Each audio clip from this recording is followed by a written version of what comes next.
Hello my dear students, welcome to Magnet Brains. This is your teacher शिल्पी तिवारी और आज हम class 4 GK का जो टॉपिक शुरू करने वाले हैं उसका नाम है व्हाट आर द मोए।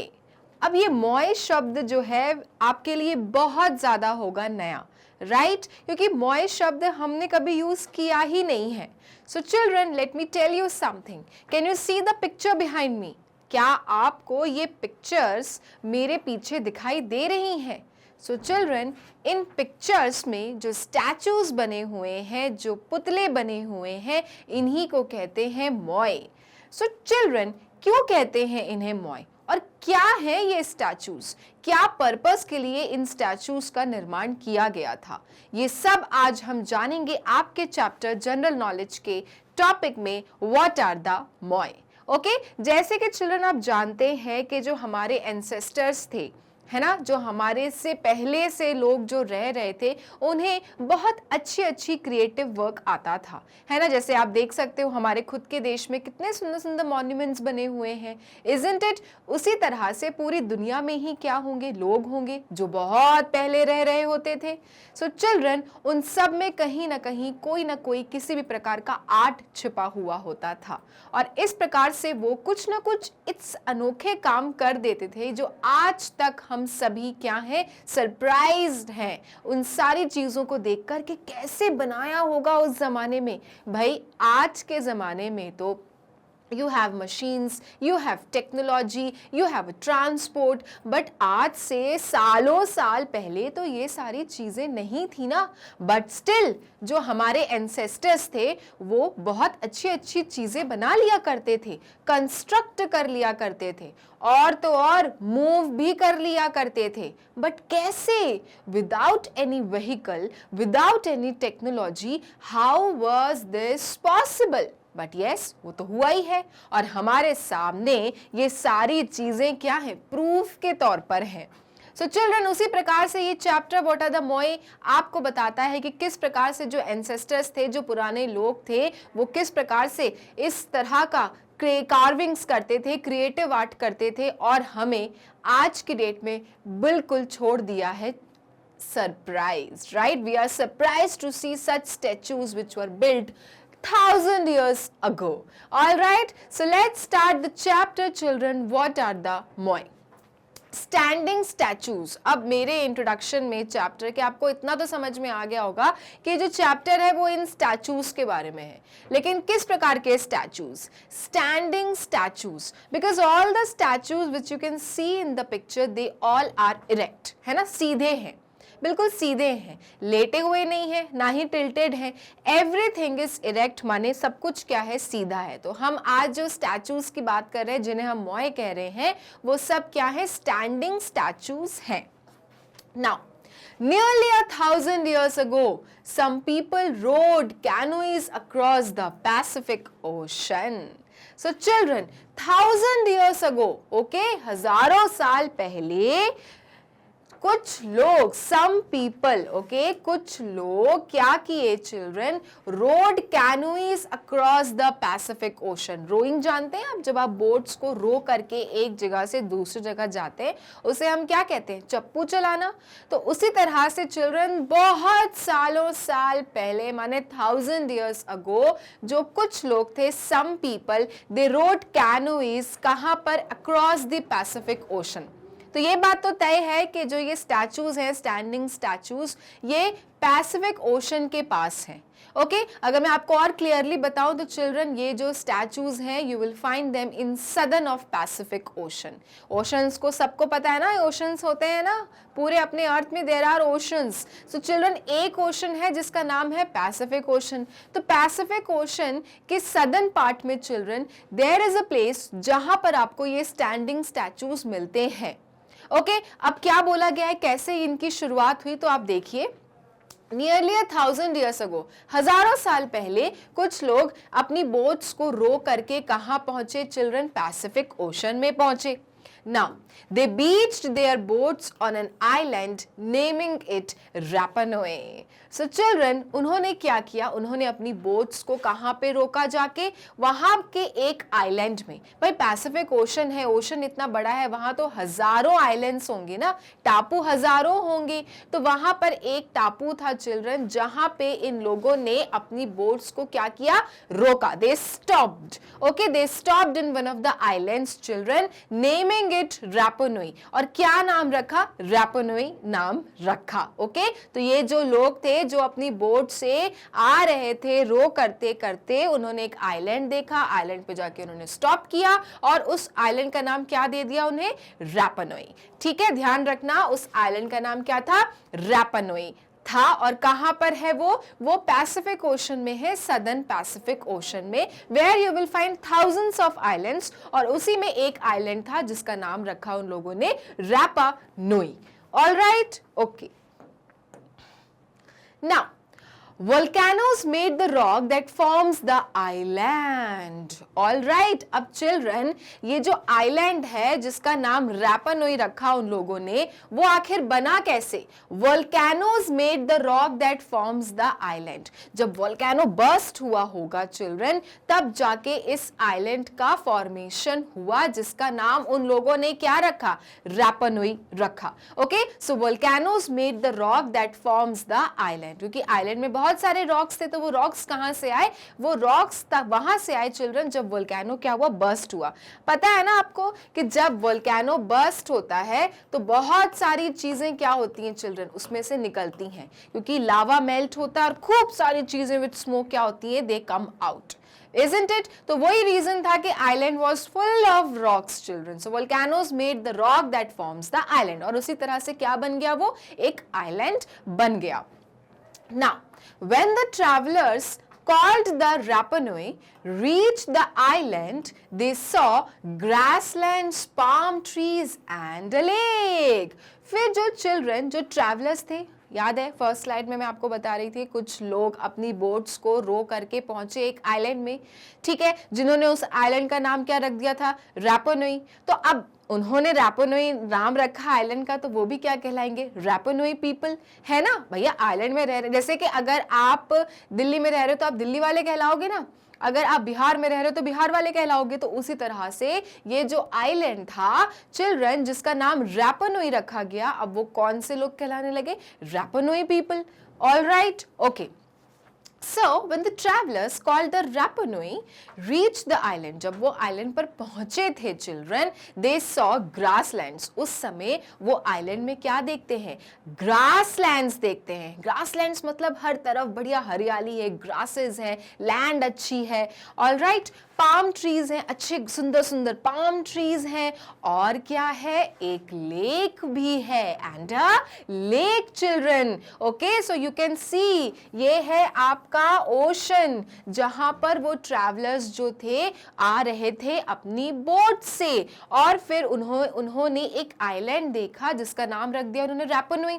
अब वो जो लोग थे चिल्ड्रन, उन लोगों ने जब देखा इस आइलैंड में, तो ये आइलैंड में उन्हें दिखा क्या क्या, ग्रासलैंड्स, ऊंचे ऊंचे पाम ट्रीज, और दिखा एक lake. Okay, so when they came to the Rapa Nui for the first time, they saw these many things, क्या क्या, grasslands, palm trees and a lake.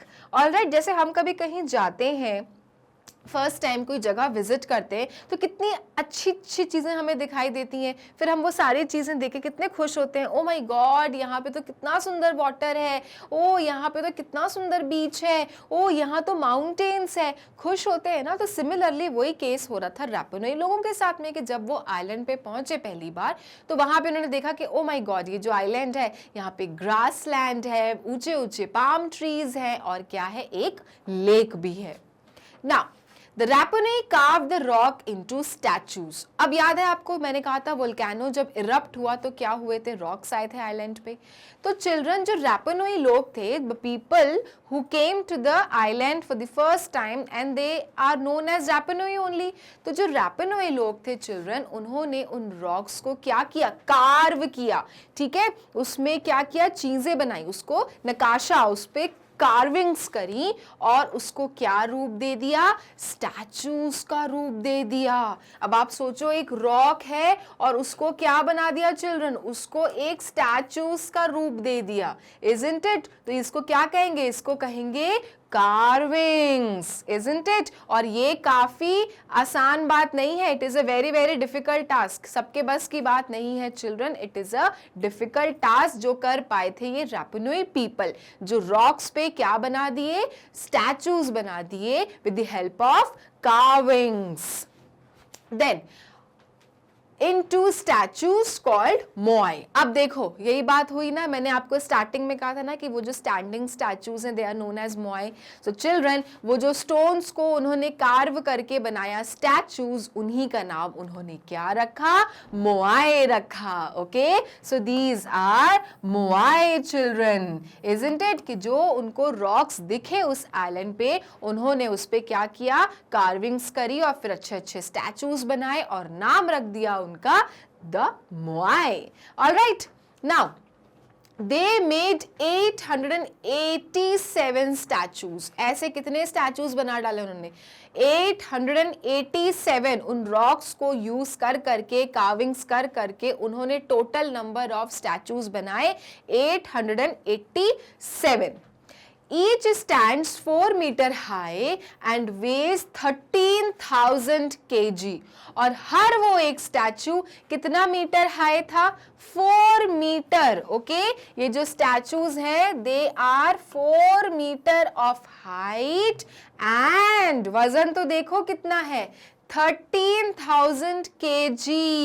Okay, 130 भी नहीं, 13,000 kg। The Rapa Nui put each statue on tree trunks and rolled it to a place on the island। अब कहानी यहाँ भी खत्म नहीं हुई। उन भारी भारी स्टैचूज को जो कि लगभग 14 टन्स के थे, which is equivalent to 13,000 kg, उन भारी भारी स्टैचूज को ये रैपुनी लोग क्या करते थे, ट्री ट्रंक्स पे लाद के रोल करके किसी दूसरी जगह पे ले जाके शिफ्ट कर देते थे। अब आप सोचो इतना भारी स्टैचू को किसी पेड़ के तने पे रोल करके कहीं और ले जाना क्या आसान बात होगी।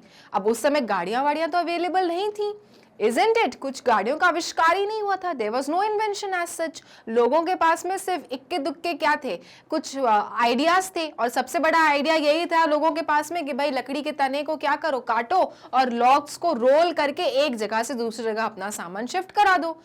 तो लेकिन चिल्ड्रन इस हैवी स्टैचूज को which is of 13,000 kg, was it a easy thing कि आप उसको एक लकड़ी के तने पे रखो और रोल करके आइलैंड के किसी दूसरी जगह पे ले जाओ, नहीं है, बट लोगों ने किया है। और ये प्रूफ भी है कि उन स्टैचूज को एक जगह से दूसरी जगह पर शिफ्ट किया गया था।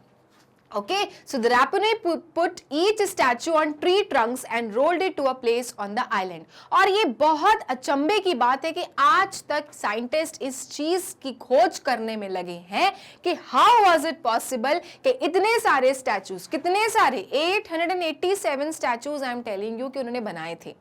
ठीक है, ये फिगर है हमारे पास में, और इतने स्टैचूज को रैपा नुई लोगों ने लकड़ी के तने पर माने लॉग पर रख कर क्या किया होगा, शिफ्ट किया होगा। तो ये बात प्रूफ नहीं हुई है चिल्ड्रन, लेकिन शिफ्टिंग जरूर हुई है। और कैसे हुई है, साइंटिस्ट अभी भी क्या कर रहे हैं, उस सोच में है कि भाई कैसे किया होगा। Okay, now next they position the statue to face inward. अब जब वो दूसरी जगह पे पहुंच जाता है आइलैंड, वो स्टैचूज जब दूसरी जगह पे पहुंच जाता है आइलैंड के, उसको फिर से खड़ा किया जाता है। ओके, उस स्टैचू को फिर से इरेक्ट खड़ा किया जाता है और उसका फेस क्या किया जाता है, इनवर्ड। ओके, उसके फेस को इनवर्ड रखा जाता है। भाई अब लाया गया होगा दूसरी जगह से तो लेटे होंगे वो तो स्टैचूज, अब उसको स्टैचू को सही करो और चेहरा उसका सामने रखो। तो चिल्ड्रन ये सारी चीजें की रैपा नुई लोगों ने। ओके, पहले रॉक पे कार्विंग्स करी, उसमें कुछ आकार बनाया, फेस बनाया, और फिर उसके बाद उस 4 मीटर की हाइट और 13,000 kg के वजन को एक लकड़ी पर ढोकर आइलैंड के किसी और स्थान पे जाके क्या किया, स्थापित किया, रखा। Okay, so this is a very very surprising thing जो आज भी साइंटिस्ट क्या करते हैं, सोचते हैं कि कैसे किया होगा। ओके, द स्टैचूज में रिप्रेजेंट द रैपनोइज एंसेस्टर्स और चीफ्स। और ये सोचने में आता है कि क्यों बनाए गए थे भाई, क्या मतलब था, लॉजिक क्या था, कोई चीज का अगर आप निर्माण कर रहे हो इतनी मेहनत से और उसके पीछे लगे हुए हो तो क्या लॉजिक था, what was the reason behind it. So लोग कहते हैं कि जो स्टैचूज हैं वो रिप्रेजेंट करते हैं रैपनोइज के एंसेस्टर्स, मतलब उनके बड़े, उनके लीडर्स को, ठीक है। तो अगर उन्होंने ये स्टैचूज बनाए हैं तो समहाउ ये उनके लीडर्स को दिखाता है, उनकी लीडरशिप स्किल्स को दिखाता है, ओके, उनकी पावर को दिखाता है। और इसलिए रैपनोई लोग इन स्टैचूज की कार्विंग्स करते थे to represent their ancestors and to represent their chiefs, okay. So ये था रीजन बिहाइंड कि भाई क्यों स्टैचूज को बनाया जा रहा था।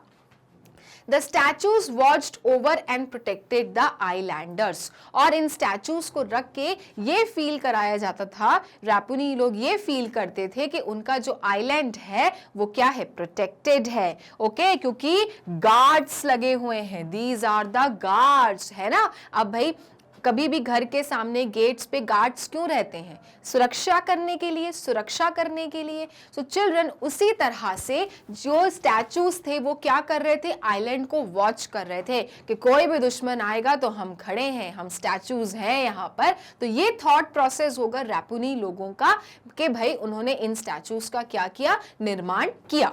तो in the picture you can see all the moais, और ना ऑल दी मोइज जो कि स्टैचूज हैं, they are standing erect, they all are standing statues. और उनके फेसेस आप देखो not towards the sea, they are not towards the ocean. Can you see their faces towards the ocean? This is the ocean children, Pacific Ocean, this is the ocean. तो क्या इनका चेहरा ocean को face कर रहा है? No, इनका चेहरा अंदर आइलैंड की तरफ फेस कर रहा है, that is inward, isn't it? तो ये भी एक चीज है आपको गौर करने के लिए कि इन सबके जो चेहरे थे वो ओशंस के तरफ नहीं थे, अवे थे, अवे फ्रॉम द ओशन थे। और क्या रीजन था, एक तो ये रीजन था कि एंसेस्टर्स को ये लोग रिप्रेजेंट करवाते थे, अपने चीफ्स को रिप्रेजेंट करवाते थे, और दूसरा कि ये जो स्टैचूज थे ये वॉच ओवर करते थे आइलैंड को और आइलैंड को प्रोटेक्ट किया करते थे। तो आप देखो कि कैसे कैसे लोग हुआ करते थे और किस प्रकार की उनकी थिंकिंग होती थी, और इतनी मेहनत करके वो इस प्रकार के वजनदारी स्टैचूज बनाया करते थे। Okay, so this is about Rapa Nui island और वो लोग जो ये मॉइस को बनाया करते थे children. Now, on Easter Sunday 1772, अब देखो ऑन ईस्टर संडे कब की बात हो रही है, 1772 की, ऑलराइट, 1772 में children the first Europeans arrived on the island. इससे पहले कौन लोग थे चिल्ड्रन, इससे पहले रैपनोइज लोग थे, फ्यू ट्रैवलर्स थे जो आइलैंड पर आ गए थे और उस आइलैंड का नाम दे दिया था रैपनोई। अब 1772 को जो कि ईस्टर संडे था, उस दिन पहले यूरोपियंस आए और इस आइलैंड पर आकर उन्होंने विजिट किया। इस आइलैंड पर आकर उन्होंने क्या किया, विजिट किया। हम कहीं जाते तो what do we say, we visit to that place, है ना। तो उसी तरह से ये यूरोपियंस ने भी क्या किया, उस आइलैंड को विजिट किया, दे अराइव्ड, वो पहुंचे उस आइलैंड पर। That is why it is now called Easter Island। और इसलिए चिल्ड्रन उस रैपनोई आइलैंड का नाम अब क्या हो गया है, ईस्टर आइलैंड, क्योंकि उस दिन क्या था, ईस्टर संडे था और यूरोपियंस पहली बार उस आइलैंड पर अराइव करते हैं और इसलिए उस आइलैंड को आज की डेट में क्या बुलाया जाता है, ईस्टर आइलैंड बुलाया जाता है। Okay, the Europeans saw the statues but few trees। अब यूरोपियंस ने स्टैचूज तो बहुत सारे देखे बट पेड़ उन्हें बहुत कम दिखे, है कि नहीं। और आप याद करो पहले की स्लाइड में क्या था कि जब ये लोग आए थे अपनी बोट्स को रो करके, तो उन्होंने आइलैंड पर क्या देखा था, बहुत सारे पाम ट्रीज देखा था, ग्रास लैंड्स देखे थे, लेक देखा था। लेकिन 1772 में जब यूरोपियंस उस आइलैंड पर पहुंचते हैं तो उन्हें स्टैचूज तो दिखते हैं लेकिन पेड़ बहुत कम, वेरी वेरी फ्यू ट्रीज, ठीक है। तो उन्हें क्या हुआ, बहुत ज्यादा अजीब सा लगा, they found it very weird कि यार इस आइलैंड पर स्टैचूज तो बहुत सारे हैं but why there are only few trees. Okay, ना क्या हुआ होगा, इकोलॉजिकल डिजास्टर, मतलब प्रकृति के साथ जब खिलवाड़ करते हैं तो किस तरह से तबाही मचती है, डिजास्टर होता है। So, what happened to the trees? ये क्वेश्चन मार्क है ना, पहले की स्लाइड से क्वेश्चन मार्क चल रहा है कि ट्रीज के साथ क्या हुआ होगा, what happened to the trees? Over hundreds of years, the Rapa Nui increased to about 12,000 individuals. अब देखो रैपा नुई तो 1200 साल से रह रहे थे वहां पर, 1200 years अराउंड वो लोग उस आइलैंड पर आए थे, साउथ पैसिफिक ओशन पर। अब चिल्ड्रन ओवर द पीरियड, मतलब सालों साल में उनकी पॉपुलेशन क्या हो गई, बढ़ गई। मान लो कि अगर 2 रैपा नुई आए थे तो धीरे धीरे ये 4 बन गए चिल्ड्रन, ओके, फिर ये बन गए 6, और इस तरह से धीरे धीरे कितने इंडिविजुअल्स हो गए, 12,000 इंडिविजुअल्स। ठीक है, so over hundreds of years the Rapa Nui increase to about 12,000 individuals. 12,000 Rapa Nui individuals हो गए थे उस आइलैंड पर चिल्ड्रन, जो कि कहां था, साउथ पैसिफिक ओशन में था। ओके,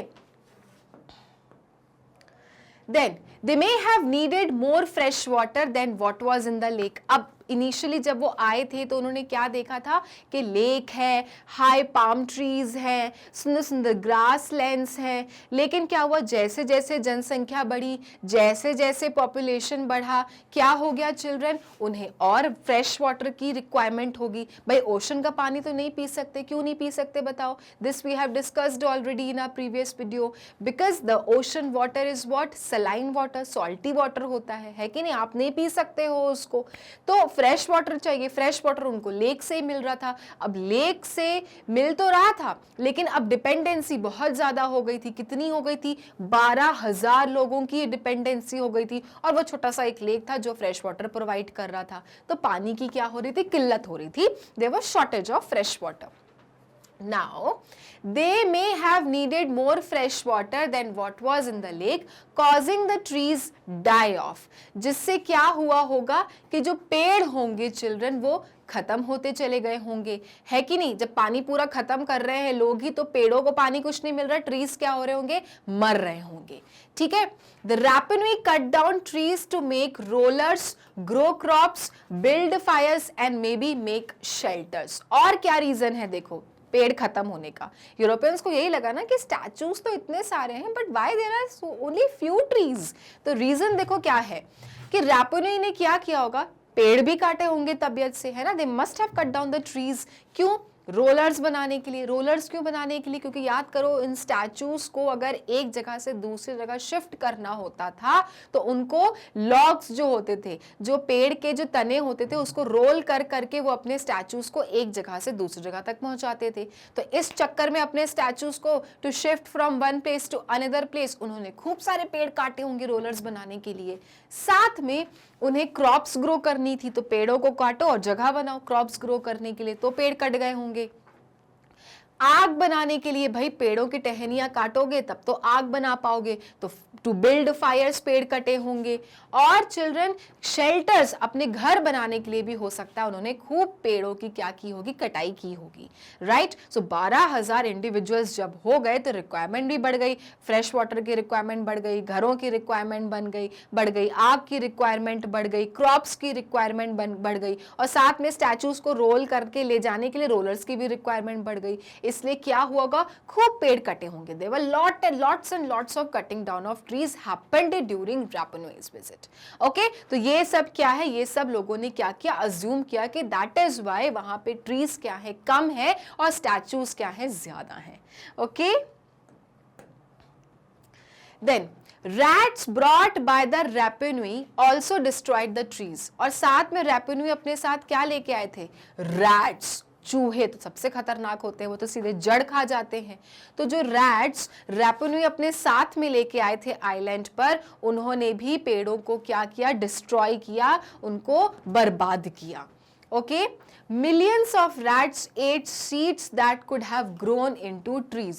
और इस तरह से करोड़ों चूहे, लाखों चूहे क्या कर गए, बीज को खा जाते थे। एट सीड्स मतलब बीज को खा जाते थे, जो कि बड़े होकर क्या बनते, बड़े बड़े ट्रीज बनते। अब अगर आप बीज ही खा जाओगे, अगर आप सीड ही खत्म कर दोगे तो पेड़ कहाँ से बनाओगे, पौधा कहाँ से बनाओगे? तो यही हुआ कि जो रैट्स रैपो नुई के साथ में आए थे उन्होंने ट्रीज को क्या किया, डिस्ट्रॉय किया, बर्बाद कर दिया, और जो सीड्स होते थे वो हजारों सीड्स उन्होंने बर्बाद किए जो कि कभी बड़े होकर क्या बनते, ट्रीज बनते। That is why there were less of trees in Rapa Nui children. तो आप देख सकते हो statues are there but very very less amount of trees. तो ये क्या हुआ, जब यूरोपियंस पहली बार वहां पर अराइव किए 1772 में, तो उन्हें बड़ा अचंभा हुआ, they were surprised to see that, why is that so?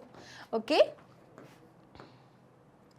Then without trees the island's animals disappeared। अब क्या हुआ, पेड़ तो यार हैबिटेट है, जानवरों के लिए तो हैबिटेट है, पेड़ ना हो तो कोई जानवर रहता है क्या फॉरेस्ट में? नहीं रहता, फॉरेस्ट फॉरेस्ट कहलाता ही नहीं है। अब जब ट्रीज ही नहीं थे, विदाउट ट्रीज जो आइलैंड के एनिमल्स थे, है ना, जो एनिमल्स वहां पर प्रेजेंट थे ऑलरेडी आइलैंड के, वो भी गायब हो गए। भाई उनका हैबिटेट ही तुमने छीन लिया, तुमने तो स्टैचूज बना दिए, ट्रीज तुमने कट डाउन कर दिए सारे, तो एनिमल्स भी गायब हो गए, डिसअपियर हो गए, गायब हो गए। The Rapa Nui had little food, और रैपो नुई लोगों के पास में बहुत थोड़ा सा खाना होता था, है कि नहीं? अब आप देख रहे हो पेड़ भी नहीं है, पानी भी नहीं है, तो खाना कहाँ से करेंगे प्रोड्यूस? तो there had very very little food.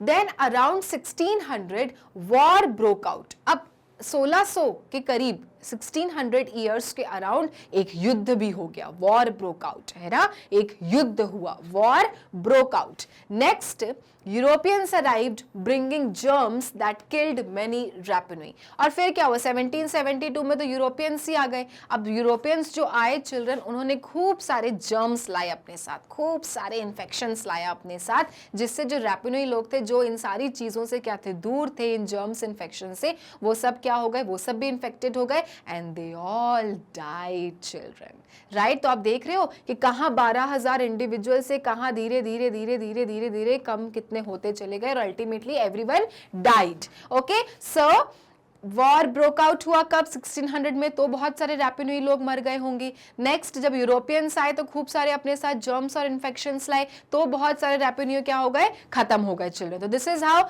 पूरा जो एंड था, जो जनरेशन था पूरा जो उनका रैपो नुई लोगों का, वो क्या हो गया, धीरे धीरे बहुत ज्यादा कम हो गया। वही रैपो नुईज जिन्होंने इन स्टैचूज का निर्माण किया था, these 13,000 kg of statues which is of 4 metre height, इन स्टैचूज का निर्माण जिन रैपो नुई लोगों ने किया था, उनका धीरे धीरे क्या हुआ, उनका वंश धीरे धीरे समाप्त हो रहा था। Now, starvation, war, disease and slavery wiped out the Rapa Nui। तो देख सकते हो किस तरह से एक वंश खत्म होता है, किस तरह से एक जनरेशन का एंड होता है। स्टारवेशन, ठीक है, भूखमरी, स्टारवेशन, ओके, भूख, स्टारवेशन मतलब जब आपको बहुत भूख लगती है ना, तो कहते हैं ना यार आई एम सो हंग्री, तो स्टारवेशन मतलब आई एम स्टार्विंग, मतलब भूख के मारे मरे जा रहे हैं। तो स्टारवेशन हुआ, लड़ाई छिड़ गई 1600 में, डिजीज आ गए, यूरोपियंस जर्म्स लेकर आ गए, डिजीज लेकर आ गए, and slavery wiped out the Rapa Nui. और स्लेवरी, गुलामी ने रैपो नुई लोगों का पूरी तरह से क्या कर दिया, पर्दाफाश कर दिया, मतलब पूरी तरह से उनको खत्म कर दिया, उनका नाश कर दिया, मतलब पूरी तरह से रैपो नुई की जनरेशन को फिनिश कर दिया। ठीक है, तो क्या क्या रीजन थे उनके खत्म होने के?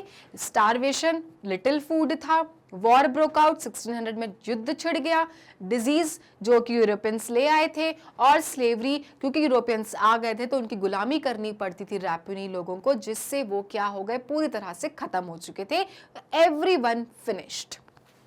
But the real disaster might have been losing the trees. लेकिन सबसे बड़ा जो डिजास्टर रैपो नुई लोगों के साथ हुआ था, वो था कि उन्होंने अपने पेड़ों को क्या किया, खत्म किया, अपने पेड़ों से वो क्या किए, हाथ धो बैठे, है कि नहीं? याद है मैंने आपको कहा था कि बहुत कम ट्रीज बचे थे उनके पास में, स्टैचूज थे, कटिंग डाउन ट्रीज हो रही, कटिंग डाउन ट्रीज हो रही, कटिंग डाउन ट्रीज हो रही है, कॉन्सिक्वेंसेस के बारे में सोचा ही नहीं कि भाई अगर सारे ट्रीज को खत्म कर देंगे तो फिर खाएंगे क्या, रहेंगे कहां? तो भाई इस हिसाब से उनको ट्रीज को बचा के रखना था, they should have saved the trees, but उन्होंने ये चीज सोचा नहीं और कटिंग डाउन करते चले गए और इस तरह से पेड़ों से हाथ धो बैठे। तो यही लिखा है यहाँ पर कि जो रियल डिजास्टर हुआ था, मतलब जो सबसे खतरनाक जो उन्होंने डिस्ट्रक्शन किया था रैपो नुई आइलैंड का, वो था कि उन्होंने ट्रीज को नहीं बचाया, they lost all the trees.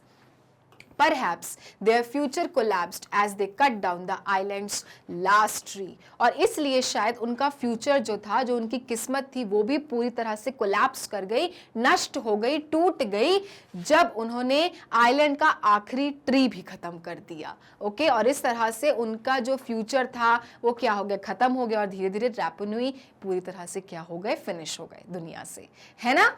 Even the Moai could not save the Rapa Nui from that ecological disaster. Even ये जो स्टैचूज उन्होंने बनाए थे ये सोचकर कि ये हमारे आइलैंड को प्रोटेक्ट करेंगे, गार्ड करेंगे, even in Moiz, in statues ने भी उनको प्रोटेक्ट नहीं किया फ्रॉम द इकोलॉजिकल डिजास्टर। प्राकृतिक आपदा से इन मोइज तक ने भी उनको नहीं सेव किया।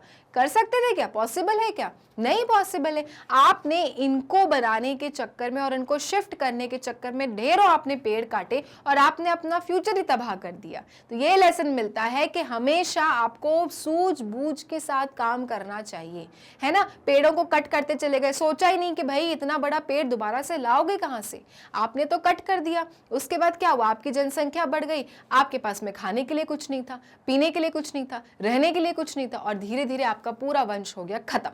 तो इस तरह से जो ये स्टैचूज उन्होंने इतनी मेहनत से बनाए, उन्होंने भी इनकी कोई लास्ट में मदद नहीं करी। स्टैचूज तो रह गए, बट जो लोग बनाने वाले थे वो दुनिया से गायब हो गए। Okay, so this was the chapter children what are the मोई, जिसमें हमने जाना क्या इन स्टैचूज के बारे में और कहाँ पर ये स्टैचूज स्थित हैं और पूरी उसके पीछे की कहानी, और किस तरह से जिन लोगों ने इन स्टैचूज का निर्माण किया था इतनी मुश्किल से, उन लोगों की कैसे हुई खत्म कहानी इस इकोलॉजिकल डिजास्टर से। ओके, आई होप आपको ये चैप्टर बहुत इंटरेस्टिंग लगा होगा, क्योंकि बहुत सारी चीजें हमें सीखने को मिलती हैं। लेसन तो मिलता ही है, साथ में हमें बहुत सारा मिलता है ज्ञान, राइट, कि हमें आगे अपनी लाइफ भी कैसे चलानी है। ऑलराइट, अब एक इन्फॉर्मेशन कि अगर आपको मैग्नेट ब्रेन्स के वीडियोस देखने होते हैं तो जाना होता है गूगल क्रोम पे, लिखना होता है www.magnetbrains.com। उसके बाद ये साइट खुलती है जिस पे लिखा रहता है India's number 1 100% free online education platform. नीचे दी रहती हैं क्लासेस। अब आप जो भी क्लास में होते हो आपको उस क्लास का बटन करना होता है क्लिक। जैसे आपने क्लास 4 क्लिक कर दिया तो क्लास 4 के चैप्टर वाइज आपके सारे टीचर्स सब्जेक्ट्स के अकॉर्डिंग आपको दिखने लगेंगे। अब आपको सपोज जीके पढ़ना, आपने जीके क्लिक किया तो आपके जीके के सारे चैप्टर वाइज वीडियोस दिखेंगे।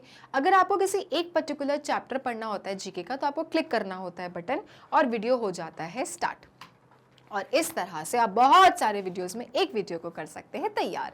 ऑलराइट, सो नेक्स्ट क्लास में हम इसी चैप्टर करेंगे एक्सरसाइज सॉल्व। तब तक के लिए मैग्नेट ब्रेन्स को लाइक, फॉलो, सब्सक्राइब करना ना भूलें, क्योंकि मैग्नेट ब्रेन्स ही ऐसा वो चैनल है जो देता है kindergarten to grade 12 free videos and free education. Thank you.